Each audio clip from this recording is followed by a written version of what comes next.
السلام عليكم ورحمة الله وبركاته. الحمد لله رب العالمين، والصلاة والسلام على رسوله الكريم. أما بعد، قال الله تعالى في القرآن العظيم وفي القرآن المجيد بعد أعوذ بالله من الشيطان الرجيم بسم الله الرحمن الرحيم. قل اللهم مالك الملك تؤتي الملك من تشاء تنزع الملك ممن تشاء وتعز من تشاء وتذل من تشاء بيدك الخير انك على كل شيء قدير. صدق الله العظيم. قال رسول الله صلى الله عليه وسلم: اللهم لا تسلط علينا من لا يرحمنا ولا يخافك فينا، او قال كما عليه الصلاه والسلام. قال سبحانك لا علم لنا الا ما علمتنا انك انت العليم الحكيم. لا حول ولا قوة الا بالله العلي العظيم. الحمد لله. கண்ணியத்துக்கும் மிகுந்த மரியாதை குறித்தான எல்லாம் வந்த அல்லாஹ்வின் நல்லடியார்களே, எல்லா புகழும் அந்த அல்லாஹ்வுக்கே உரித்தானது. முஹம்மது ஸல்லல்லாஹு அலைஹி வஸல்லம் அவர்கள் மீது, அவர்களுடைய குடும்பத்தார்கள் மீது, அன்னாருடைய வாழ்க்கை வழிமுறைகளை பின்பற்றிய சஹாபாக்கள் மற்றும் அனைத்து நல்லுள்ளங்கள் மீது அந்த அல்லாஹ்வின் சாந்தியும் சமாதானமும் என்றென்றும் சேரட்டுமாய் என்று பிரார்த்திப்பதனால எனது வார்த்தைகளை தோன்றுகிறேன். கண்ணியமானவர்களே, இந்த வாரத்திற்கான ஜும்மாவின் சிந்தனை தேர்ந்தெடுப்பதில் கவனம் முக்கியம் என்ற தலைப்பில் நல்ல செய்திகளோடு முழு செய்தி எடுத்துரைக்க ரப்புல் ஆலமீன் எனக்கு தௌஃபீக் செய்வானாக. அல்லாஹ் தஆலா தன்னுடைய படைப்புகளில் படைக்கின்ற பொழுது அதற்காக உதவிக்காக அல்லாஹ் யாரையும் அழைத்துக் கொள்வது கிடையாது. உலகத்தில் அல்லாஹ் எத்தனையோ படைப்புகளை படைத்திருக்கிறான். கோடான கோடி படைப்புகள். எந்த இடத்திலும் அல்லாஹ் ஒரு சிறு தேவைக்காக தன்னுடைய படைப்பினங்களிடத்தில் அல்லாஹ் கையேற்றி நின்றதாக சரித்திரமே கிடையாது. ஆனால் அல்லாஹ் தஆலா தன்னுடைய படைப்புகளுக்கு ஒரு அற்புதமான ஒரு ஆற்றலை தந்திருக்கிறார். அது என்ன ஆற்றல் என்று கேட்டால், தன்னை ஆளக்கூடிய, தன்னை ஆட்சி செய்யக்கூடிய, தன்னை கட்டி காக்கக்கூடிய, நல்ல தலைமைத்துவத்தை தேர்ந்தெடுக்கக்கூடிய பக்குவ அறிவை, பகுத்தறிவை, சுய அறிவை, இப்படி எல்லாம் அல்லாஹ் சொல்லிக் கொண்டே போகிறான். மனிதனுக்கு தேர்ந்தெடுக்கக்கூடிய அந்த ஹிக்மத்தை நாம் தந்திருக்கிறோம் என்று அல்லாஹ் பேசுகிறார். உண்மையிலே இந்த அல்லாஹ்வுக்கு நாம் ஒரு விதமாக செய்யக்கூடிய சுக்ரியா, நன்றி என்று கூட சொல்லலாம். ஒரு மனிதனை தேர்ந்தெடுப்பதில், ஒரு மனிதனை முடிவு செய்வதில் அந்த பக்குவத்தை, அந்த ஆளுமையை, அந்த அற்புதமான அந்த கலையை, அந்த ஹிக்மத்தை உலகத்தில் எந்த ஜீவராசிக்கும் அல்லாஹ் தரவில்லை. உலகத்தில் எத்தனை ஜீவராசிகள் இருக்கு? நீங்க காட்டுல போய் பாருங்க, எந்த மிருகமும் எந்த மிருகத்தை தேர்ந்தெடுப்பது கிடையாது. ஆனா சொல்லுவாங்க, காட்டுக்கு ராஜா சிங்கம் போவாங்க. அங்க என்ன பிரச்சனைனா, அந்த சிங்கம் முதல்ல கர்ஜிக்கிறதுனால அது ராஜாவா இருக்குது. சிங்கத்துக்கு பதிலாக கரடி கர்ஜித்தா கரடி ராஜாவா இருக்கும் போது, அல்லது கரடிக்கு பதிலாக பூனை கர்ஜித்தா பூனை ராஜாவா இருக்கும் போது. காட்டில் மிகப்பெரிய முக்கிய புள்ளி யாருன்னா, இன்றைக்கு எல்லோரும் சொல்லப்படுவது சிங்கம்மா. ஆனா யாரையும் தேர்ந்தெடுக்கல. உலகத்தில் தேர்ந்தெடுக்கக்கூடிய அந்த பக்குவ ஹிக்மத்தை அல்லாஹ் மனித படைப்புக்கு தந்திருக்கிறார். அதை பெற்றிருக்கக்கூடிய நாம், தேர்ந்தெடுக்கக்கூடிய காலகட்டத்தில் நாம் இருக்கிறோம். எனவே தேர்ந்தெடுக்கக்கூடிய நாம் மிக கவனமாக, மிக முக்கியமாக சிந்தித்து ஆராய்ந்து செயல்பட்டு நாம் தேர்ந்தெடுத்தால் நமக்கான தலைமைத்துவம் இன்றைக்கு மட்டுமல்ல, என்றைக்கும் சிறப்புடையதாக, சிறப்பானதாக இருக்கும். ஏனென்றால் தேர்ந்தெடுப்பது எவ்வளவு பெரிய ஒரு உன்னதமான அமல் என்பதற்காக ஒரு அற்புத விஷயத்தை சொல்லி காட்டுவார். உலகத்தில் அல்லாஹ் முதலாக ஆதம் அலைஹிஸ்ஸலாமை படைப்பதற்கு பின்னால் அல்லாஹ் மாணவர்களை கூப்பிட்டார். ஆதமுக்கு சுஜூத் செய்யுங்கள் என்று சொன்னார். அடுத்த காலம் இப்லீஸையும் கூப்பிட்டார். ஆதமுக்கு சுஜூத் செய்யுங்கள் என்று சொன்னார். சொன்ன அடுத்த கணமே மலக்குமார்கள், மாணவர்கள் அல்லாஹ்வுடைய படைப்பாகிய ஆதமுக்கு சுஜூத் செய்தார்கள். அடுத்து இப்லீஸ் சுஜூத் செய்ய சொல்லப்பட்டது. ஆனால் சுஜூத் செய்யவில்லை. நாம் விளங்கிக் கொள்ள வேண்டிய செய்தி, அல்லாஹ் ஒரு விஷயத்தை உத்தரவிட்டு, அல்லாஹ் ஒரு விஷயத்தை கட்டளையிட்டு, இதை நீங்கள் செய்தே ஆக வேண்டும் என்று சொல்லுகிற பொழுது ரெண்டு விதமான உன்னதமான செயல்கள் ஒருவருக்கு. ஒண்ணு, படைத்தவனுடைய சொல்லை எல்லா காலத்திலும் கேட்க வேண்டும். இரண்டாவது, படைத்தவனே சொன்னாலும் சொன்ன உடனே கேட்பதை விட கொஞ்சம் சுய அறிவை பரிசோதித்து தனக்கு கொடுக்கப்பட்ட ஹிக்மத்தை சிந்தித்து அல்லாஹ் சொல்லுகிறானே, ஏன் சொல்லுகிறான், எதற்கு சொல்லுகிறான், எதனால் சொல்லுகிறான் என்ற ஆய்வுக்கெல்லாம் கடந்து செயல்படுகிற பொழுது நமக்கான எதிர்காலம், நமக்கான அற்புத நிம்மதியான வாழ்க்கை அதற்குள் ஒளிந்திருப்பதாக தன்மை நாயகம் சகவாசர்கள் சொல்லி காட்டுவார்கள். மலக்குமார்கள் சொன்ன அடுத்த காலம் அல்லாஹ்வுடைய கட்டளையை பின்பற்றியதால் இந்த உலகம் அழிகின்ற வரைக்கும் நம்மள யாராவது மலக்குமார்கள் திட்டுறோமா? கிடையாது. மலக்கு என்று சொன்னால் நம் இதோடைய உள்ளங்களிலும் அவர்கள் மறக்கத்தானவர்கள் ரஹ்மத்தானவர்கள் போட்டி புகழுகிறோம். ஏன்? மலக்கை யாரும் பார்த்தது கிடையாது. ஆனால் நம் எல்லோருடைய உள்ளங்களிலும் அல்லாஹ் தஆலா மலக்குடைய கண்ணியத்தை இந்த உலகம் அழிகின்ற வரைக்கும் நீங்காமல் அல்லாஹ் விளைத்து விட்டார்.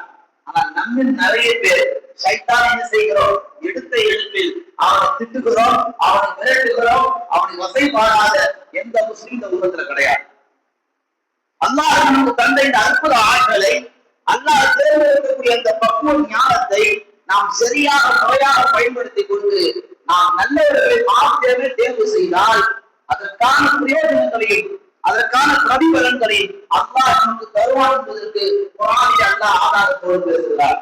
குலில்லாஹும்ம மாலிகல் முல்க், ஆட்சி அதிகாரம் அனைத்து வந்த அல்லாஹ் ஒருவனுக்கே சொந்தம். அதிபதிகள் எல்லாம் அவன் பேர் அதிபதி. அவன் எல்லோருக்கும் ஆட்சியை தருகிறான். அவன் எல்லோருத்திலிருந்து ஆட்சியை பிடுங்க செய்கிறான். நாடியவர்களுக்கு அல்லாஹ் பதவியை தருகிறான். நாடியவருடைய பதவி அல்லாஹ் பறிக்கிறான். எனவே அல்லாஹ் யாருக்கு எதை தர வேண்டும் என்பதில் கணக்கு பார்ப்பதில் அல்லாஹ் நுணுக்கமானவன். அதை கொண்டு அல்லாஹ் சிறப்பாக செயல்படுகிறார். அல்லாஹ் எல்லா வஸ்துக்கள் மீது சக்தி பெற்றோம் என்பதாக அல்லாஹ் பேசுகிறார். எனவே தேர்ந்தெடுக்கக்கூடிய அந்த சந்தர்ப்பத்தை, அந்த வாய்ப்பை அல்லாஹ் நமக்கு நம் கரங்களிலே, நம் விரல்களிலே தந்திருக்கிறார். அதை நாம் முறையாக பயன்படுத்தி யார் வந்தால் நமக்கு நல்ல ஆட்சி, யார் வந்தால் நமக்கு நிம்மதியான சூழல் என்பதை எல்லாம் சிந்திக்க வேண்டும் என்பதற்காக வேண்டிதான் அல்லாஹ் அந்த ஆயத்தை அப்படி பேசுகிறார்.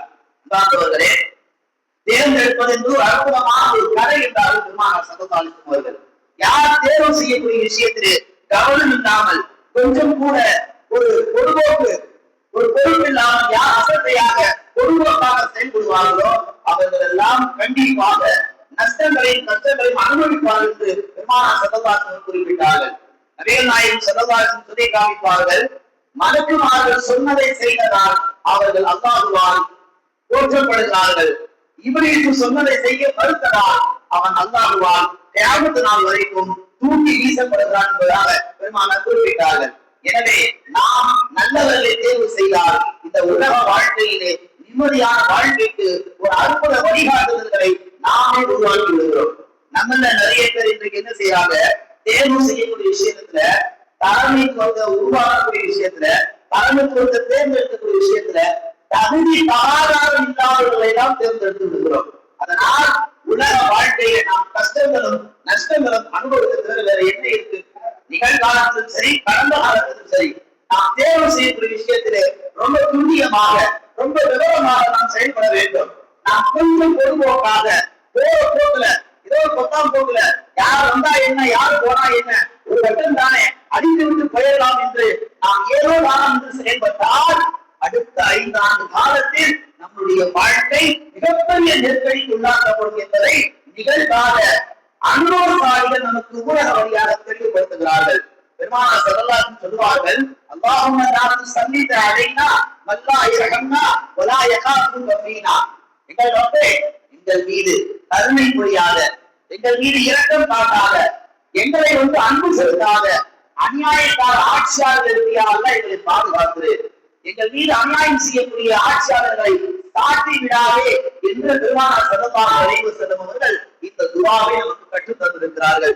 எனவே நாம் வாக்களிக்கக்கூடிய அந்த நாள் வரைக்கும் இந்த இருந்து ஒவ்வொரு தொழுகையிலும் அல்லாஹும்ம லா துஸல்லித் அலைனா வலா யர்ஹம்னா வலா யகாஃபுக ஃபீனா என்ற இந்த துஆவை நாம் தொடர்ந்து அல்லாஹ்விடத்தில் கேட்க வேண்டும். நாம் கேட்க தவறிட்டால் ஒரு பொம்மையற்ற தலைவரைத்தான் நாம் தேர்வு செய்து சூழலுக்கு ஆளாகுவோம்.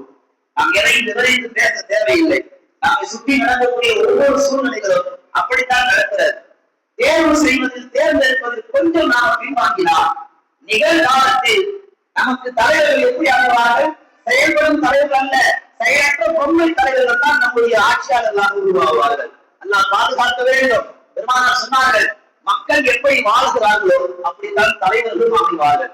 நாம் சரியானவர்களாக, உறுதியானவர்களாக, சரியத்தை பின்பற்றக்கூடியவர்களாக நாம் ஒழுங்காக இருந்தால் நமக்கு அமையக்கூடிய தலைவர்களை அல்லாஹ் தஆலா நல்லவர்களாக கொண்டாந்து கொடுப்பான். ஒரு நொடிதாங்க, ஒரே ஒரு நொடிதான். நீங்க அங்க போய் நின்றுட்டு யார தேர்வு செய்வீங்க அப்படின்ற அந்த ஒரு சிந்தனை அல்லாஹ் ஒரு நொடி மாத்திடுவான்.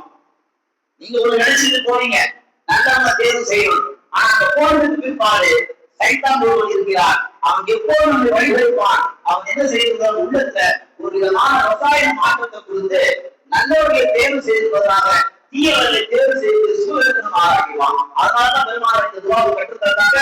நான் சந்தித்த அறையினா வல்லாயிரம்னா ஒலாயிரம் அப்படின்னா தொடர்ந்து அல்லாஹ்விடத்தில் கேளுங்கள். உள்ளத்தில் அல்லாஹ் உறுதியை தருவான் யாரை தேர்வு செய்ய வேண்டும் என்று. ஏன்னா இன்னைக்கு உலகத்துல தலைமைத்துவத்திற்கு முக்கியத்துவம் இஸ்லாம் மார்க்கம் தந்ததை போன்று உலகத்துல வேற எந்த மதமும் தரவில்லை. இஸ்லாம் மார்க்கம் தான் தலைமைத்துவத்துக்கு அப்பேற்பட்ட ஒரு கண்ணியத்தையும் முன்னுரிமையும் தந்திருக்கிறது. உலகத்துல எந்த மதமும் இஸ்லாத்தை போன்று தலைவர்களை தேர்வு செய்யக்கூடிய அந்த ஒரு பக்குவ ஞானத்தை, முன்மாதிரியை வேற எந்த மார்க்கம் மதமும் சொல்லி தரவே முஸ்லிம் மார்க்கம் இஸ்லாத்தை தவிர. அப்படிப்பட்ட மார்க்கத்தில் இருக்கக்கூடிய நாம் சிறுபான்மையாகவே இருந்தாலும், நமக்கான சீட்டுகள் 2ஆகவே இருந்தாலும், நாம் குறைந்தவர்களாகவே இருந்தாலும், நாம் தேர்வு செய்யக்கூடியவர்கள் தவறானவர்களாக போய் முடித்தால் நம்முடைய எதிர்காலம் கேள்விக்குறி என்பதை குர்ஆன் ஆயத்தும் ஹதீஸும் நமக்கு விவரிக்கின்றன. அல்லாஹ் அழகாக சொல்லிட்டார், துதில்லு மந்தஷா துஇஸு மந்தஷா. நான் நாடினருக்கு பதவிகளை தருவேன், நான் நாடினருடைய பதவியை பறித்து என்று அல்லாஹ் குர்ஆனில் குறிப்பிடுகிறார். பெருமானார் சொல்லுகிறார்கள், அல்லாஹ்வே அநியாயக்கார ஆட்சியாக விட்டு எங்களை பாதுகாத்து என்ற துஆவை பெருமானார் கற்றுத் தந்திருக்கிறார்கள். இந்த ஆயத்தை இந்த ஹதீஸை ஒப்பிட்டு பார்க்கின்ற பொழுது நல்லவர்களை தேர்வு செய்யக்கூடிய அந்த ஹிக்மத்தான நுண்ணறிவு முஸ்லிம் சமுதாயமாகிய நம்மிடத்தில் இருக்குது என்பதை ஜும்மாவுடைய நல்ல நேரத்தை நாம் உள்ளங்களில் பதிய வைக்க வேண்டும். ஏனென்றால் ஹதீஸ்ல வரும், இதா கரஜ சராசத்தன் இதா கரஜ சராசத்தன் பி சஃபரி பல்வான்மீர்.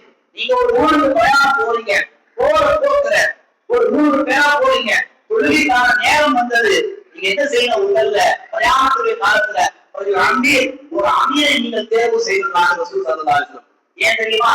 தொழுகை நேரத்துல 3 பேர் இருக்கும் ஜமாஅத்தில் 2 பேர் துல்லியமாக முடிவு செய்வோம். நம்மள யாருக்கு அழகா தொழ வைக்க தெரியும், நம்மள யாருக்கு கிராக் ஓட வரும், நம்மள யாருக்கு தொழுகைக்கு சட்டங்கள் தெரியும், நம்மள யாருக்கு தொழுகையில பரவல் ஏற்பட்டால் அதை உடனடியாக அதை தொழுகையிலே பரிகாரம் செய்யக்கூடிய அந்த பக்குவம் எல்லாம் யாருக்கு தெரியும் என்பதை 3 பேர் 2 பேர் துல்லியமாக சிந்திக்க வேண்டும். ஒருவரை முடிவு செய்ய வேண்டும். அந்த ஒருவர் 2 பேருக்கு இமாமாக ஜமாத் நடத்த வேண்டும். இஸ்லாம் சொல்லக்கூடிய சட்டம். 3 பேர்ல 2 பேர் அல்லது 3 பேருமே நான் தான் தொழ வைப்பேன், நான் தான் தொழ வைப்பேன், இல்ல நான் தான் தொழ வைப்பேன், அது 3 பேர் அடிச்சுக்கிட்டா யாருக்கும் தொழ முடியாது. 3 பேர் 2 பேர் முன் வரணும். எனக்கு முன் வரணும். நான் தகுதியா தொழிலுக்கு எனக்கு தகுதி இருக்கா? சட்டங்கள் எனக்கு தெரியுமா? அப்பா அப்போ சொல்றதா நான் தொழிலாமா?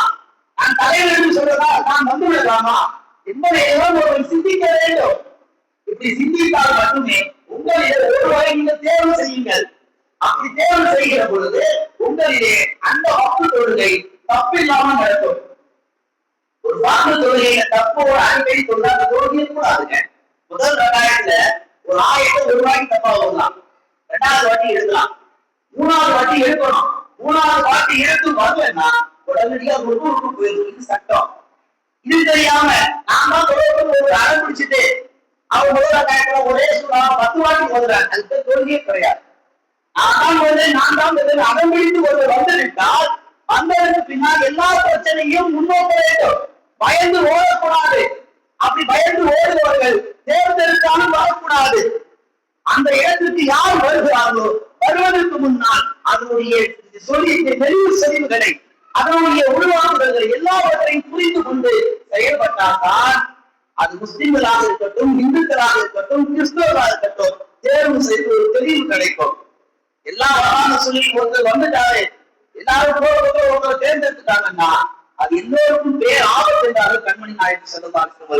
இஸ்லாம் என்பது வெறுமனே ஒரு கட்டடத்துக்குள்ள தொழுது, ஒரு கட்டடத்துக்குள்ள பயான் செஞ்சு, ஒரு கட்டடத்துக்குள்ள ஒருத்தருக்கு ஒருத்தர் முஸ்தாபா செய்யறது கிடையாது.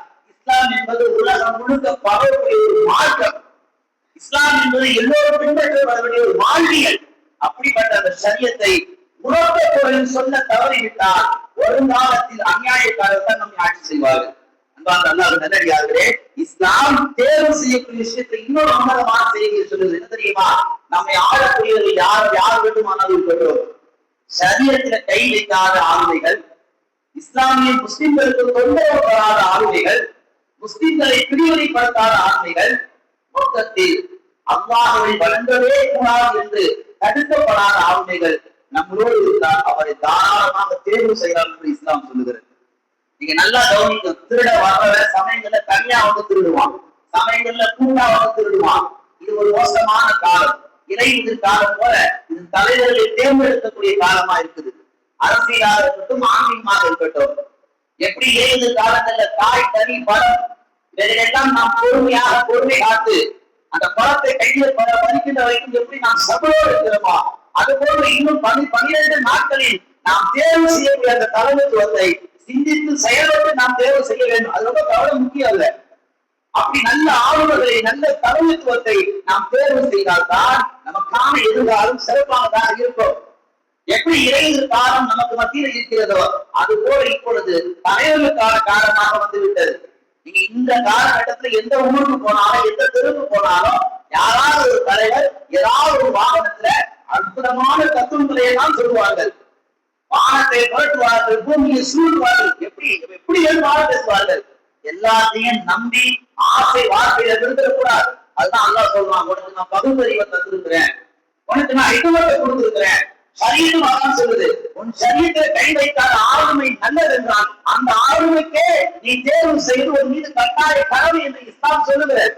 இஸ்லாம் சொல்வதே நிப்பாட்டிக் கொள்ளவில்லை, ஒரு எச்சரிக்கை தருகிறது. உங்களின் ஒவ்வொருவரும் பொறுப்பாளர். உங்கள் பொறுப்பை பற்றி நீங்கள் விசாரிக்கப்படுகிறீர்கள். நம்மள நிறைய பேரு தவறானவரையும் தேர்ந்தெடுக்கிறார்கள். சமயங்கள்ல சில பேரு எவரையும் தேர்ந்தெடுக்கிறதுல போய் நோட்டால தட்டிட்டு ஓயாதவர். உள்ளுவசமும் வராமல் சாப்பிடுங்க, குடியுங்க, வீண்வரை செய்யாதீங்க. தேர்வு செய்யக்கூடிய காலத்தை எல்லாம் நமக்கு தந்திருக்கிறார். எவனும் ஒழுங்கா இல்லை என்று சொல்லி நமக்கு கிடைத்த வாக்குறுதியை நாம் இஸ்லாம் வீண்வரையும் செய்வது என்பதும் நாளை வறுமை நாளை நமக்கான கேள்வி உண்டு. நம்ம நிறைய பேர் வளர்ந்தது கிடையாது. அதனால இஸ்லாம் இவ்வளவு குர்ஆன் ஆயத்தோடு, இவ்வளவு ஹதீஸோடு நமக்கு தெல்ல தெளிவாக புரிய வைக்கிறது. மனித குலம் தோன்றிய காலத்திலிருந்து இன்றைக்கு வரைக்கும் அரசியலிலும் ஆன்மீகத்திலும் உருவான தலைவர்கள் எல்லாம் தனக்கென்று சீடர்களை வைத்துக் கொண்டார்கள், தொண்டர்களை வைத்துக் கொண்டார்கள். ஆனால் உலகத்தில் ஒரே நேரத்தில் இஸ்லாத்திலும் சரி, ஆன்மீகத்திலும் சரி, அரசியலும் சரி, ஒரே தலைவர் வளம் வந்த ஒரு உட்கட்ட தலைவர் நபிகள் நாயகம் ஸல்லல்லாஹு அலைஹி வஸல்லம் அவர்கள் மட்டும்தான். இந்த அளவு கூட கியாமத் நாள் வரைக்கும் தலைவருக்கு தொண்டர் இல்லாத ஒரு தலைவர் என்றால் அது முஹம்மது தான். சீடர்கள் இல்லாத தலைவர் என்றால் அது முஹம்மது தான். ஆனா நீங்க பார்க்கலாம், இன்னைக்கு தெரு நிக்கிற எத்தனையோ பேர் எல்லாம் தன்னை தலைவர் என்று சொல்லிக் கொள்வார்கள்.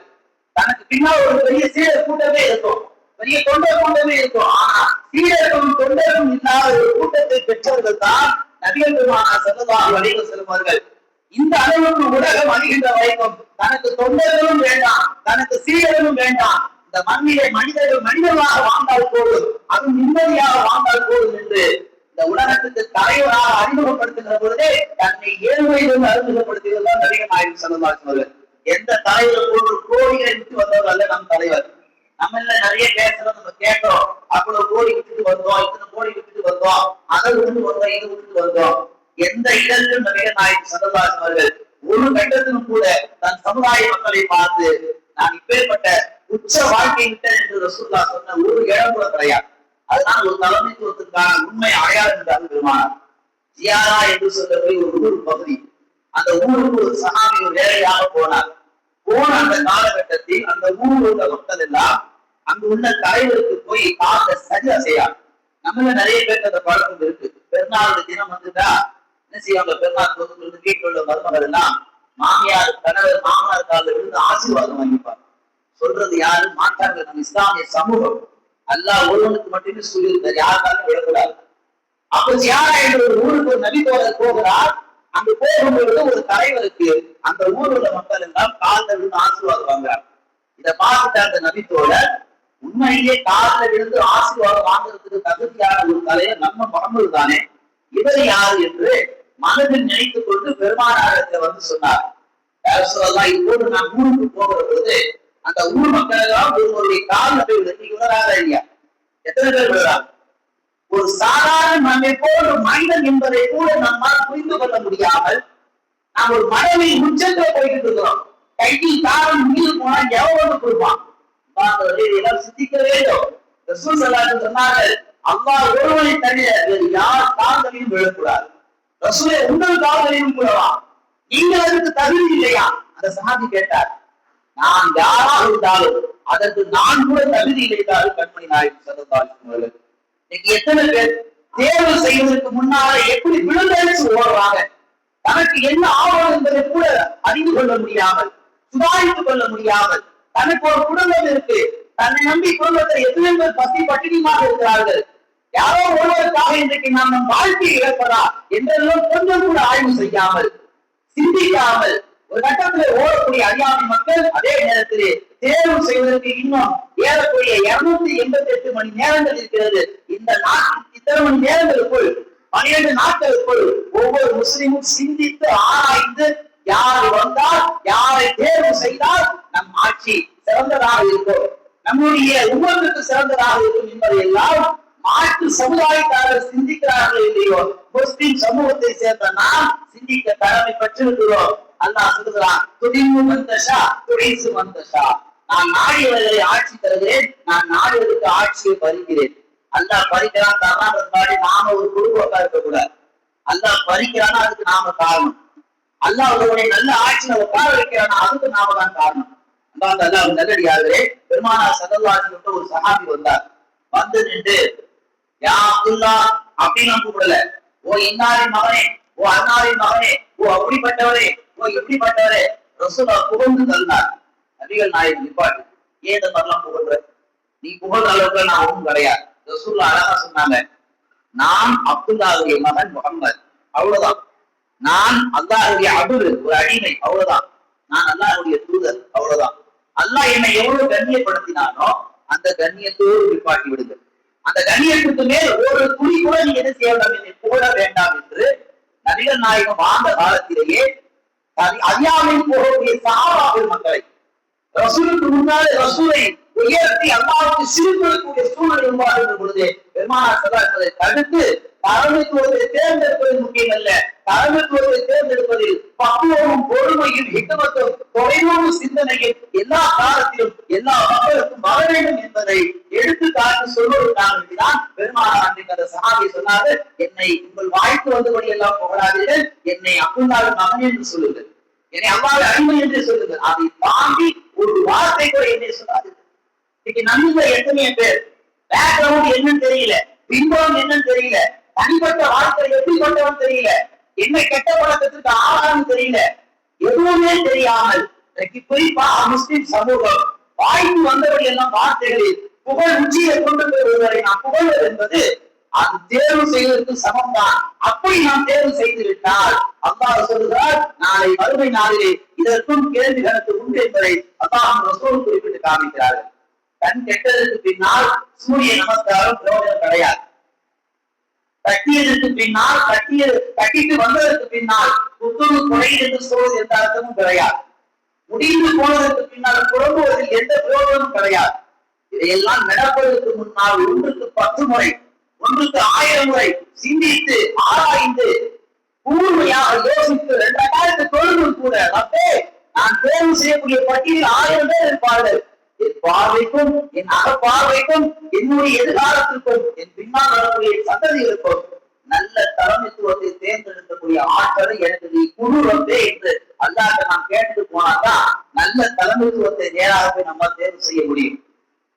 யாரோ சொல்றாங்க என்று அதை நாம் கேட்டுக்கொண்டு அதிகாலையில குளிச்சுட்டு நல்லா ட்ரெஸ் பண்ணிக்கிட்டு அதுலயும் பாத்தீங்கன்னா நேற்று புதுவையில் நடந்த அந்த வாக்குப்பதிவுல நிறைய பேரு என் கடமையை நான் முடித்து விட்டேன், 5 வேளை தொழுவது அது தொழ மாட்டேன், அதுவும் கடமை தானே, அது தொழ மாட்டேன், தொழுதுட்டு வாட்ஸ்அப்ல நான் 10 தொழுது விட்டேன் அப்படி எங்கேயா யாரும் போறாங்களா? கிடையாது. ஒரு வாக்கை செலுத்ததுக்கு பின்னால நான் என் கடமை நிறைவு செய்து விட்டேன், அது ஒண்ணுதான் உன் கடமையா? எவ்வளவு யுத்தம்ன்றது இதிலே தெரியுது. இது மாத்திரமல்ல, நம் கடமை இந்த உலகத்தில் நம்ம எப்படி இஸ்லாம் வாழ சொல்றதா அத்தனை பிரகாரம் வாழ வேண்டும். அப்படி நாம் தேர்வு செய்வதற்கு பின்னால் நாம் அல்லாஹ்விடத்தில் சுக்ரியா செய்ய வேண்டும். அன்பார்ந்தவர்களே, பெருமானார் ஸல்லல்லாஹு அலைஹி வஸல்லம் சொன்னார்கள், நீங்கள் யாரை கொண்டாந்து உட்கார வைப்பீர்களோ, யாரை தோல்வியை செய்வீர்களோ அது இரண்டாவது. ஆனால் சிந்திப்பதில் நீங்கள் முக்கியமானவர்கள், சிந்தித்து செயல்படுவதில் நீங்கள் தான் சிறந்த உம்மத் என்று பெருமானார் ஸல்லல்லாஹு அலைஹி வஸல்லம் சொல்லி காமிக்கிறார்கள். பெருமானார் ஸல்லல்லாஹு அலைஹி வஸல்லம் சொல்லி காமிப்பார்கள், நீங்கள் சிந்தித்து செயல்பட தவறிவிட்டால் நாளை உங்கள் விஷயத்தை சிந்திக்க கூட அவர்கள் நேரம் எடுக்க மாட்டார்கள். உங்களை நசிப்பதற்கும், உங்களை வஞ்சிப்பதற்கும், உங்களை ஒழிப்பதற்கும் அவர்கள் எந்த எல்லைக்கு வேண்டுமானாலும் போவார்கள் என்பதை பின்னால் நடக்கக்கூடிய அநியாய அக்கிரமங்களை ரசூல் ஸல்லல்லாஹு அலைஹி வஸல்லம் அவர்களும் அல்லாஹ்வும் குர்ஆன் ஹதீஸும் நமக்கு எச்சரிக்கை விடுக்கிறார்கள். அந்த எச்சரிக்கையை நாம் ஒரு உபதேசமாக எடுத்துக்கொண்டு தேர்வு செய்யக்கூடிய விஷயத்திலே ரொம்ப முக்கியமானது என்ன? நம்முடைய சிந்தனை, நம்முடைய கவனம். பெருமானார் ஸல்லல்லாஹு அலைஹி வஸல்லம் அவர்கள் கடைவீதியில் நடந்து வருகிறார்கள். நடந்து வருகிற பொழுது தோல்ல ஒரு நஜ்ரான் நாட்டை சேர்ந்து ஒரு கோவிலை போத்திட்டு வர்றாங்க. வருகிற பொழுது ஒரு கிராமவாசி ரசூலுடைய கோவிலை பிடிச்சி இழுத்தார். இழுத்துட்டு ரசூலுல்லா வேகமா திரும்பினாங்க. அந்த கிராமவாசி, இங்க இருக்கிறவங்க யார்கிட்டயாவது எனக்கு ஏதாவது குடும்ப சொல்லி சொல்லுங்க அப்படின்னு. நாம ஒரு வேலையா அர்ஜென்ட்டா போறோம், நம்ம சுப்பாவை பிடிச்சி இழுத்து அந்த டீ கடையில் ஒரு டீ சொல்லிட்டு போகணும்னா நமக்கு எப்படி இருக்கும் சொல்லுங்க. நபிகள் நாயகம் ஸல்லல்லாஹு அலைஹி வஸல்லம் அவர்கள் ஒரு வேலைக்காக கடைவீதியில் செல்கிறார்கள். ஒரு கிராமவாசி அந்த கோவையை குடிச்சு இருக்கிறார். ஹதீஸ்ல வருது, இழுக்கக்கூடிய அந்த வேகம், கோவை கடுமையான அந்த தோல் கொடுத்த அச்சம் அப்படியே பதிந்து விட்டது சிவப்பு நிறத்துல. அந்த அளவுக்கு கடுமையா எடுத்துட்டார். ரசூல் ஸல்லல்லாஹு அலைஹி வஸல்லம் கோபத்தோடு திரும்பல, சிரிச்ச முகத்தோடு திரும்பினார். இன்னைக்கு களத்துல யார் ஏறினாலும் அறையக்கூடியவர்கள், கடுமையாக திட்டக்கூடியவர்கள், கடுமையாக வகைவாடக்கூடியவர்கள், தாய்கள் தொண்டருக்கு மத்தியில் அந்த தொடர் இன்றைக்கு உலகம் சந்தித்திருக்கின்ற அளவுக்கு இன்றைக்கு ஒரு மோசமான நிலை இன்றைக்கு உருவாகிஇருக்கிறது. ரசூல் ஸல்லல்லாஹு அலைஹி வஸல்லம் திரும்பி சிரிச்சு பார்த்துட்டு, உனக்கு என்ன வேணும், ஏதாவது தேவை யாரும் சொல்லுங்க.